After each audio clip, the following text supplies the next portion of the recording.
বর্তমান সংকটকে বুঝতে হলে কিছুটা পিছিয়ে যে আমাদের অতীতের সংকট যে উত্তরাধিকার সূত্রে পেয়েছি সেগুলিকে বুঝতে হবে। সেটার হলো যে পতিত সরকার আছে সেই সরকারের আমল থেকে আমাদের বেশ কিছু অর্থনৈতিক বা কাঠামোগত সমস্যার ভিতরে ছিল।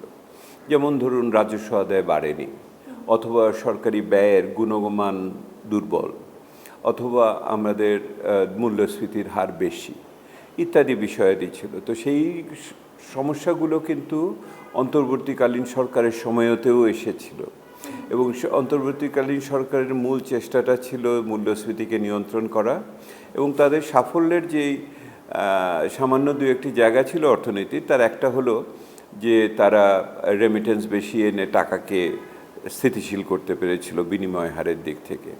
কিন্তু যদি দেখি যে সেই সময়েও রাজস্ব বাড়েনি, সরকারি ব্যয়ও সেই অর্থে গুণমান সম্পন্ন হয়নি, এবং প্রচুর পরিমাণে টাকা ঋণ নিতে হয়েছে বিগত সরকারকে, অন্তর্বর্তী সরকারকে। তাহলে এই বর্তমান সরকার প্রথমত আগের সরকারের যে পরিস্থিতি তাকে পেয়েছে উত্তরাধিকার সূত্রে, এবং সেই পরিস্থিতিটা অর্থনৈতিকভাবে অন্তর্বর্তীকালীন সরকারের সময় খুব বড় ধরনের উন্নতি হয়নি।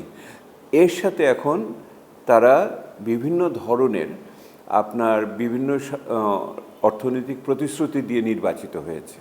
সেটা হলো আরেকটা চাপ, কারণ মানুষের প্রত্যাশার চাপ তাদের উপরে আছে নতুন সরকারের প্রতি।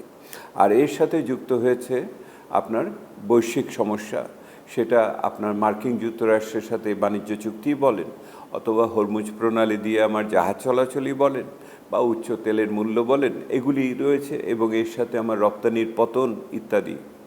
আর এর সাথে যুক্ত হয়েছে যে আমাদের IMF-এর শর্তের নিচে আমাদের অর্থনীতি পরিচালিত হচ্ছে। অনেকগুলো বিষয় আপনি আলোচনা করেছেন। সেহেতু কেউ যদি বলে আসলে গরিবের কষ্ট কোনো সময় একা আসে না, দুঃখগুলো যেন একসাথে মিলে তখন দল বেঁধে আসে, আমরা সেই রকম একটা অবস্থায় আছি।